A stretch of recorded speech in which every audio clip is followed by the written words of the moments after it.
বর্তমান বিশ্বে এক বিপ্লবী প্রযুক্তি হিসেবে পরিচিত এআই আমাদের জীবনযাত্রা, কাজ ও শিল্পে এআই যে পরিবর্তন আনছে তা মানব ইতিহাসে এক নতুন দিগন্ত।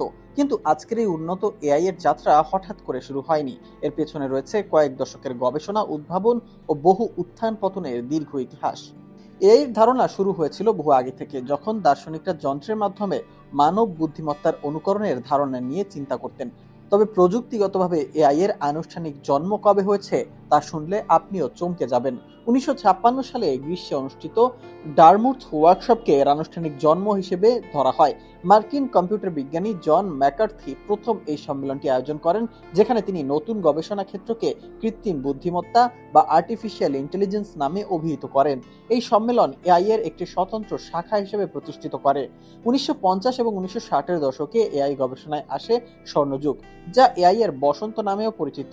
অ্যালান টুরিং এর যুগান্তকারী কাজ, বিশেষ করে ১৯৫০ সালের গবেষণাপত্র কম্পিউটিং মেশিনারি অ্যান্ড ইন্টেলিজেন্স এবং তার প্রস্তাবিত টুরিং টেস্ট যন্ত্রের বুদ্ধিমত্তা পরিমাপের একটি মানদণ্ড, এই গবেষণাকে তীব্র গতি দিয়েছে। এ সময় বিভিন্ন প্রোগ্রাম তৈরি করা হয় যা গাণিতিক সমস্যা সমাধান করতে পারত, এমনকি যুক্তিবিদ্যার সূত্র প্রমাণ করতে সক্ষম হয়েছিল। তবে আশানুরূপ অগ্রগতি না হওয়ায় গবেষণার জন্য পর্যাপ্ত অর্থায়ন কমে যায়। ১৯৭৪ থেকে ৮০-এর দশকে এর ইতিহাসে আসে বড়সড় বিবর্তন। ১৯৮০-এর দশকে এক্সপার্ট সিস্টেমের উত্থানের মাধ্যমে আবার গতি ফেরে এতে।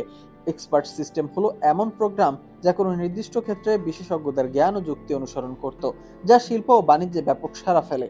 নতুন করে আর্থিক সহযোগিতা ও অ্যালগরিদমের উন্নতির কারণে ১৯৯০-এর দশক থেকে এআই আবার নতুন করে শক্তিশালী হয়ে ওঠে। এ সময়েই বিশ্ব দেখেছে আইবিএম ও ডিপ ব্লু কিভাবে ১৯৯৭ সালে বিশ্ব দাবা চ্যাম্পিয়ন গ্যারি কাসপারভকে পরাজিত করেছে। এরপর ইন্টারনেট ও বিশাল ডেটার সহজলভ্য, দ্রুত কম্পিউটিং শক্তি ও বিশেষ করে গভীর শিক্ষার মতো শক্তিশালী অ্যালগরিদমের আবিষ্কার আধুনিক এআই এর জন্ম দিয়েছে। আজকের উন্নত চ্যাটবট, মুখের ছবি শনাক্তকরণ প্রযুক্তি এবং স্বয়ংক্রিয় চালিত গাড়ি সবকিছুই এই গভীর শিক্ষার ফসল। ডারমুথের ওয়ার্কশপে জন্ম নেওয়া আজ মানবজাতির সবচেয়ে প্রভাবশালী প্রযুক্তির মধ্যে একটি হয়ে উঠেছে আজকের চ্যাট জিপিটি, জেমিনাই এর মতো বড় বড় এআই প্রতিষ্ঠান।